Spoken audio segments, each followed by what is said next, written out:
Stages of a Sister's Grief. Written by James. Produced by Cool Kitten. Chapter 5. The Funeral, Part 1. The Day the Music Died. And later, the songs Sad and also the song Gangster's Paradise. First off, I want to apologize for the long distance in between chapters. However, I've just been too busy, too much full of grief, and just having a really hard time writing it. I know it's been a very long time, but all of the story is correct. And hopefully I'm back on track with this book. Thank you for your patience and your time. Produced by Cool Kitten.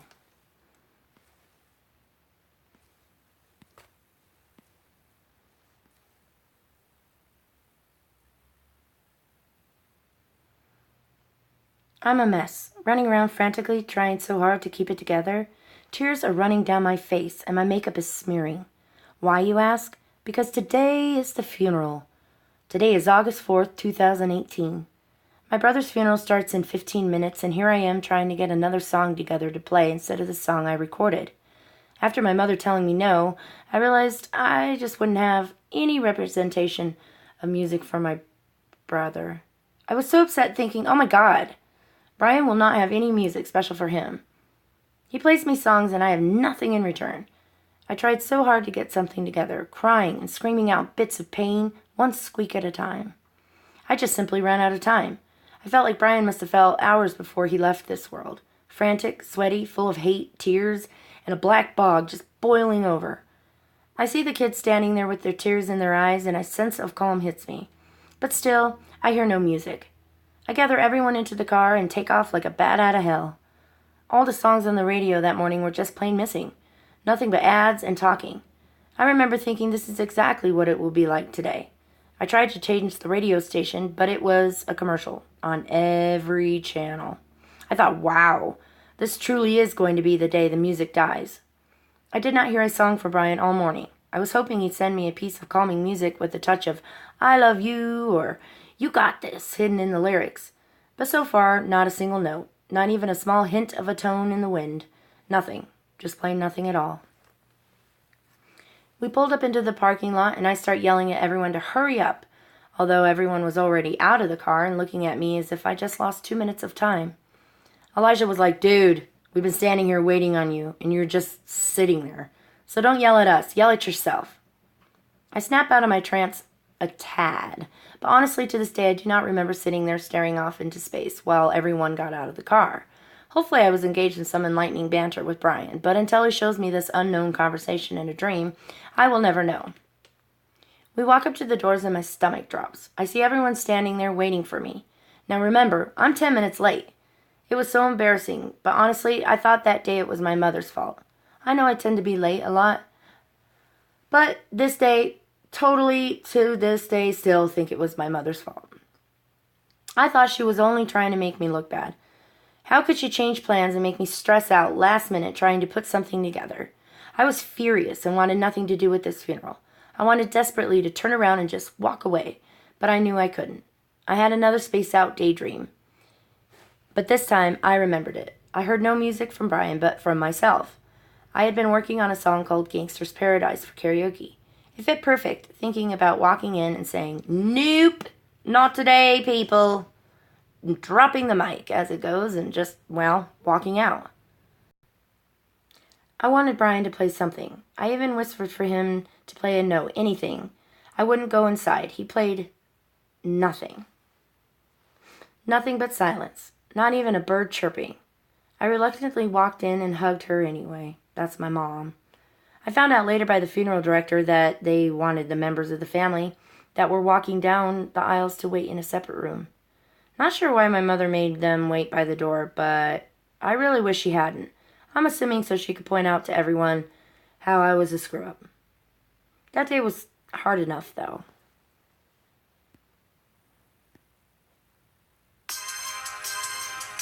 Nope, not today, people.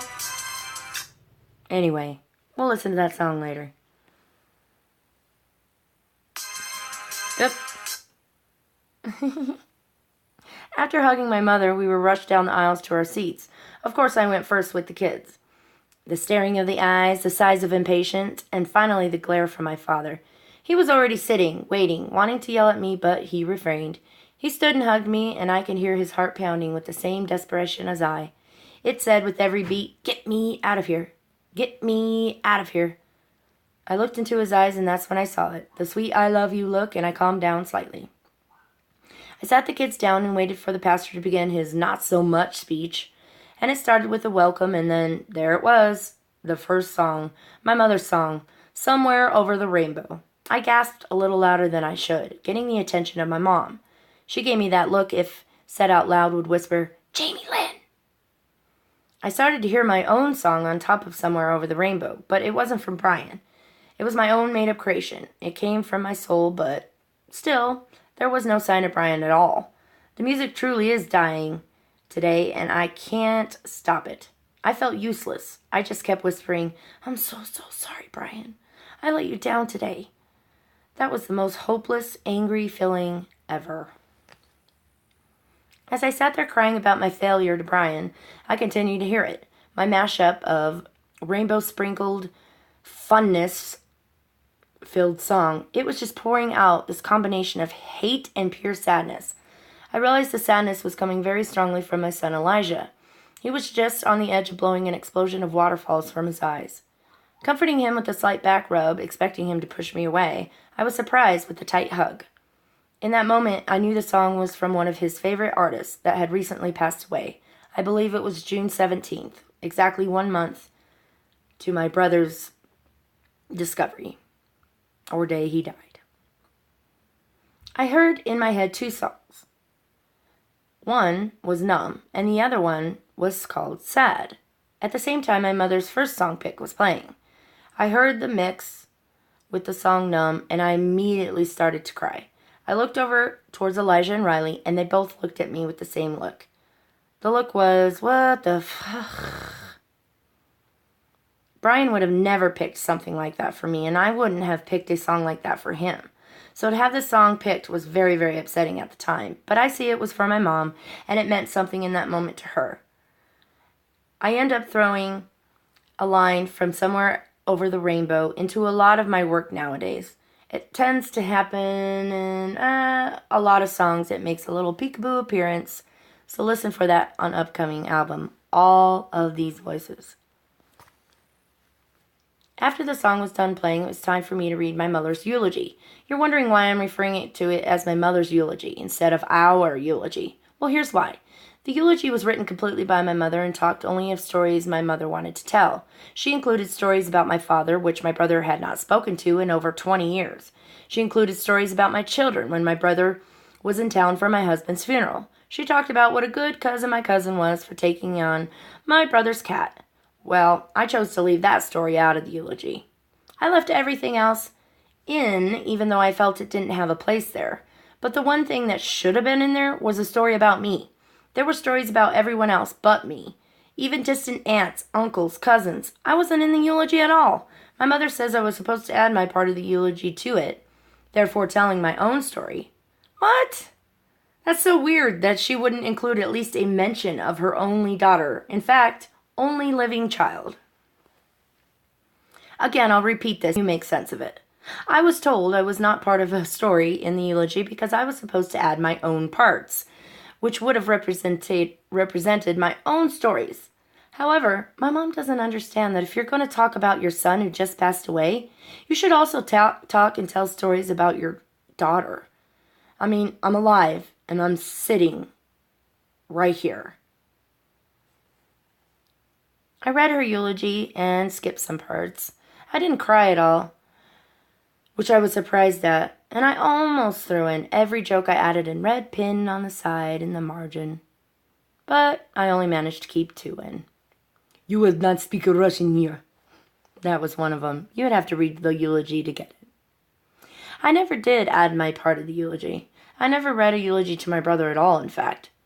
As I sat down, they called up my aunt and uncle and read Elijah and Riley's letters to Uncle Brian. As you know, we read those letters in the last chapter, but here's what happened during the funeral. When Elijah's letter started to be read, he had the biggest breakdown I've ever seen him have. He sobbed so loudly, and I held him, and he shook, and he shook, and he shook. Riley then started crying, and of course a lot of people gasped and cried as well because of Elijah's reaction. It was awful.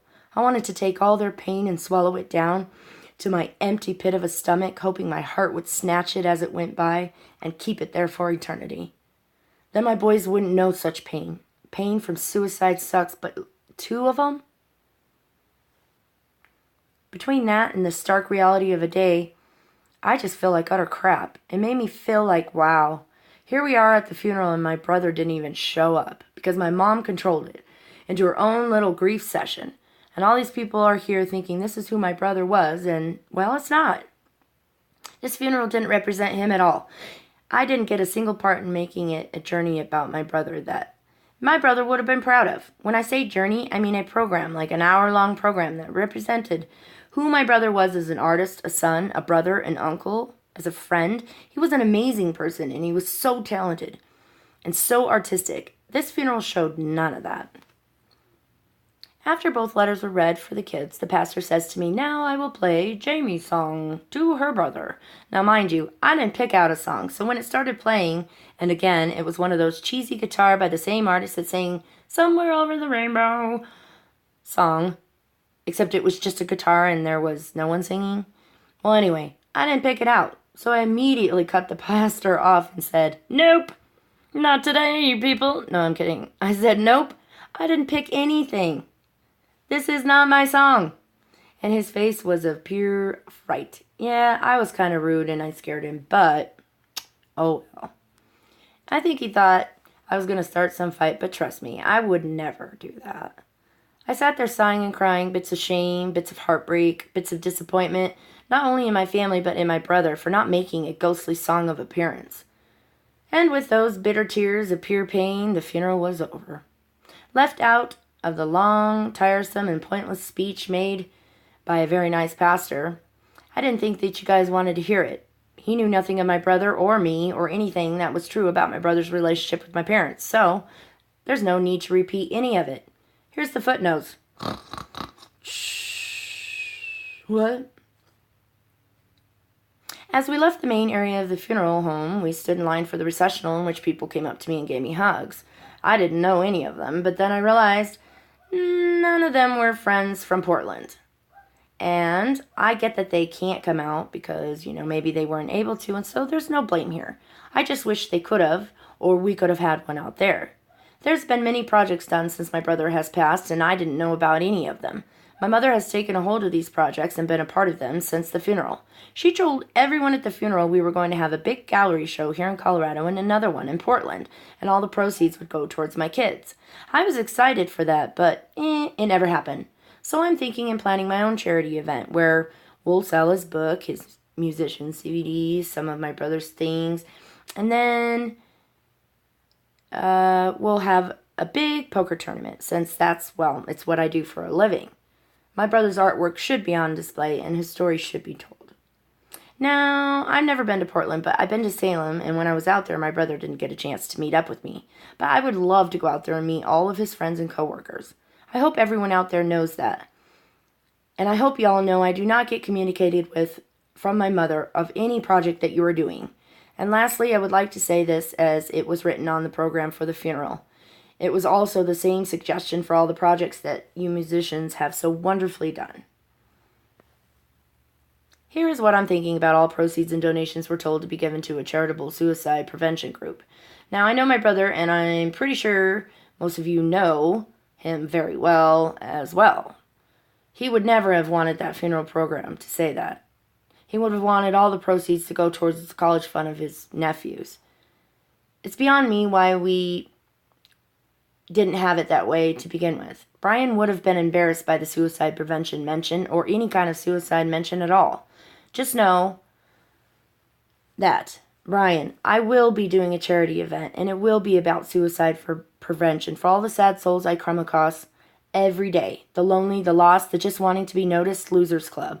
Well, I'm a part of that losers club, and I definitely notice all of my other loser friends. I notice your sadness, and I see it, and that's why I would mention it. However, we can get together and donate to whatever clubs we want. Animals, music for kids, photography, art in schools, it doesn't matter. Same with you who are doing projects for my brother. I thank you and appreciate you for all of them.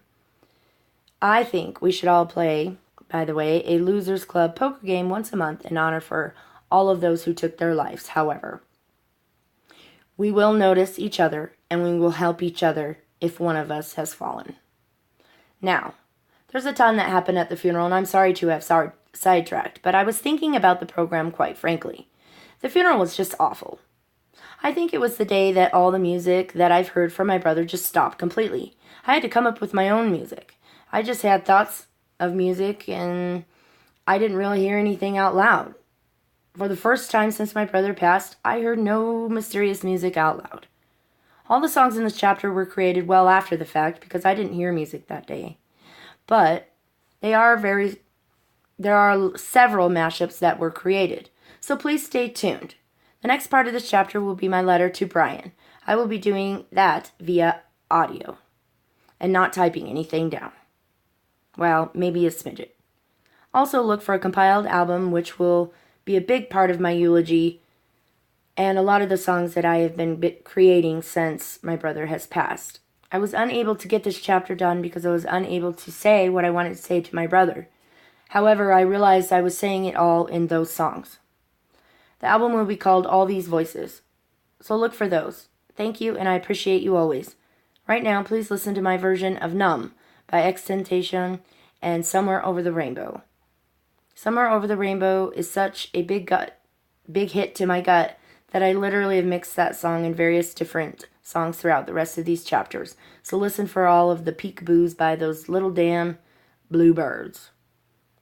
Also stay tuned for the song Sad, who will be mixed with the music The Day the Music Died, as well as my eulogy or letter to my brother.